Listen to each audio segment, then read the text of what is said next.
continue. Honey, I gotta go. We can catch up when I'm in town next week. Welcome to MsMojo, and today we're counting down our picks for the top 10 actors who refuse to work together. How did you find us here? But then if I talked, what would keep you from slaying me, oh segregated one? For this list, we'll be looking at the most notable actors whose past experiences together, be it on set or off, mean we probably won't be seeing them on screen at the same time ever again. Keep in mind, we can't verify all of these reports, as some rely on rumor and speculation.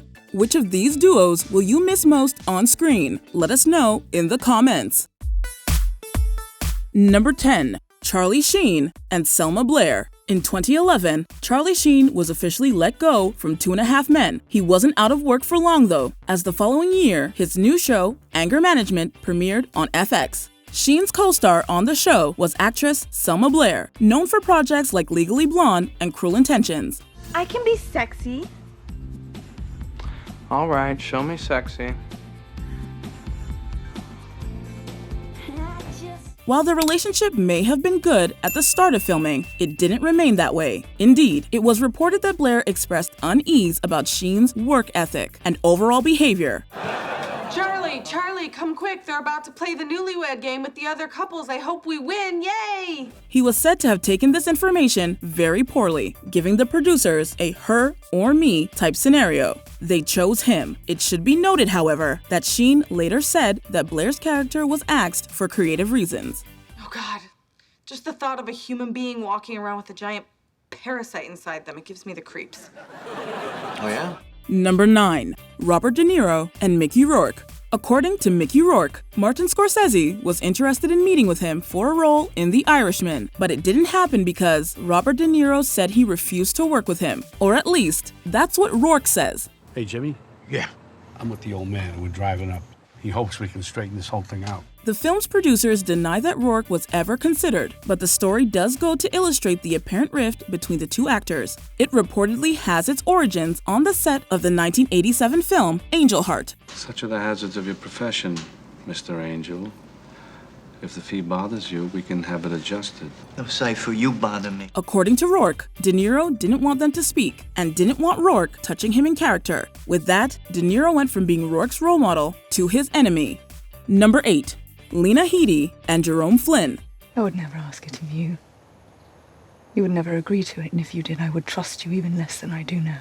With all of the characters and storylines in Game of Thrones, fans had a lot of stuff to pay attention to. But even with all that, many did notice that Cersei Lannister and Bronn almost never appeared in a scene on camera together. You'd think, since Bronn worked for her brothers and eventually for her, that they would have been seen together multiple times. Well, they might have, had actors Lena Headey and Jerome Flynn not reportedly previously dated and had a difficult split. My lonesome bachelor days are over. One crew member at the time was quoted as saying that Jerome and Lena aren't on speaking terms. That definitely would have made filming together difficult if true, though it has been denied. You can't change him, you can't help him.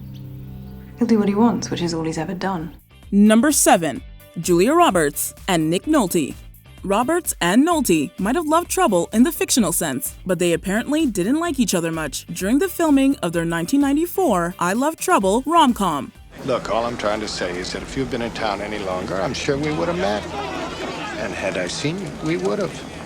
That might sound rather harsh, but allow us to tell you what the actors themselves have said about each other. Roberts didn't hold back when she called Nolte completely disgusting. Though, to be fair, she also said he had the ability to be charming and very nice. Nolte reportedly responded by saying, "It's not nice to call someone disgusting, but she's not a nice person."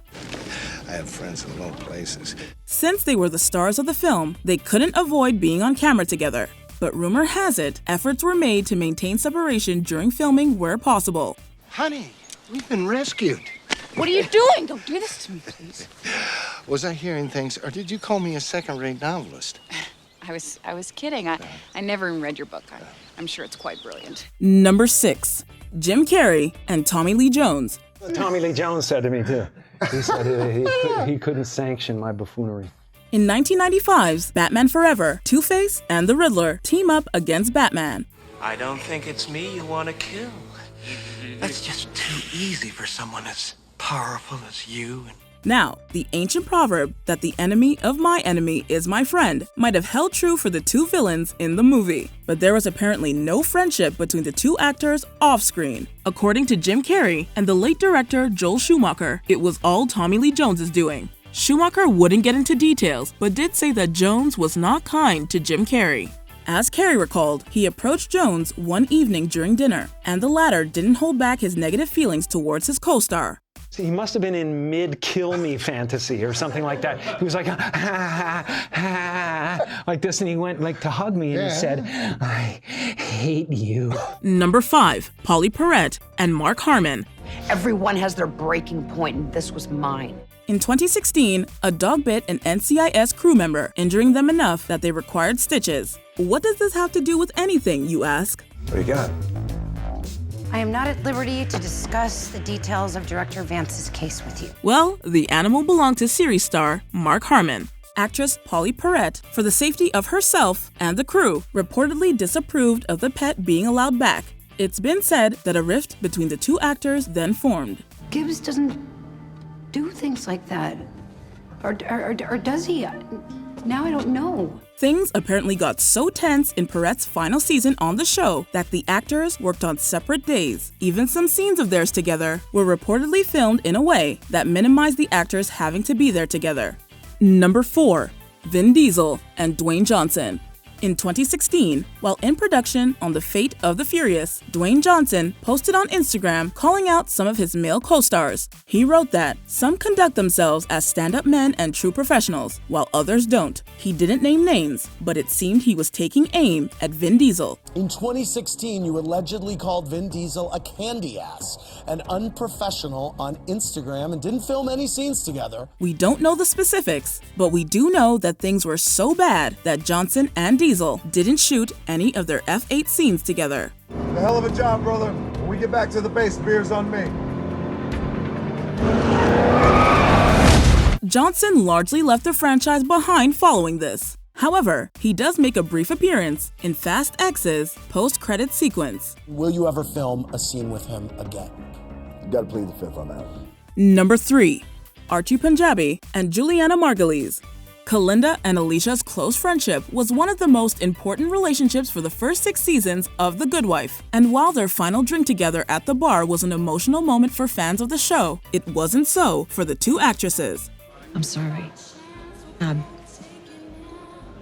really sorry that things got messed up. In fact, Archie Punjabi and Juliana Margulies didn't even film the scene together. What was the supposed beef between them? We don't know. But while CGI was able to bring them together in that bar scene, bringing them together on screen without the help of advanced technology is probably not in the cards. I wish we had the chance to do it over again.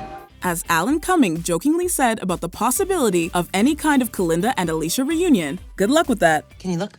No. No? What do you mean, no? Well, you represent the plaintiff. You don't work for the firm. Number 2, Bill Murray and Lucy Liu. Hey, Alex, you okay? She's having trouble with her secret identity, boss. Aren't we all? Scoot.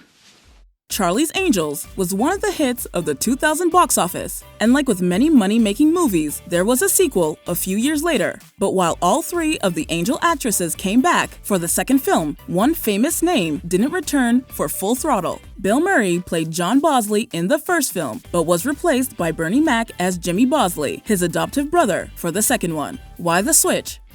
Have a seat, boss. Okay. Boss. What? B.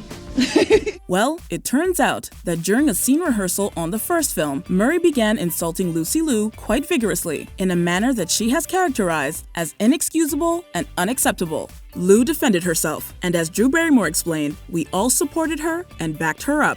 This is gonna be long, hard, and rough. Before we continue, be sure to subscribe to our channel and ring the bell to get notified about our latest videos. You have the option to be notified for occasional videos or all of them. If you're on your phone, make sure you go into your settings and switch on notifications. Number 1, Sarah Jessica Parker and Kim Cattrall. Your relationship is my greatest fear realized. Sarah Jessica Parker and Kim Cattrall played best friends for 6 seasons on Sex and the City, and in 2 movies, but things were different off-screen. Despite spending years denying any rumors of tension, The mid to late 2010s saw those denials turn to confirmations. Cattrall went so far as to tell Piers Morgan that she and the other women were never friends. We've never been friends. We've been colleagues. And in some ways, it's a very healthy place to be. Then, in 2018, after Cattrall's brother passed away, SJP said some nice things on TV. Cattrall replied via Instagram, posting, "I don't need your love or support at this tragic time." The actress later revealed that she was never asked to be part of the And Just Like That sequel series. Where's Samantha? Oh, she's no longer with us. However, it appears she's briefly reprising her role for a second season cameo. Do you agree with our picks? Check out this other recent clip from MsMojo and be sure to subscribe and ring the bell to be notified about our latest videos.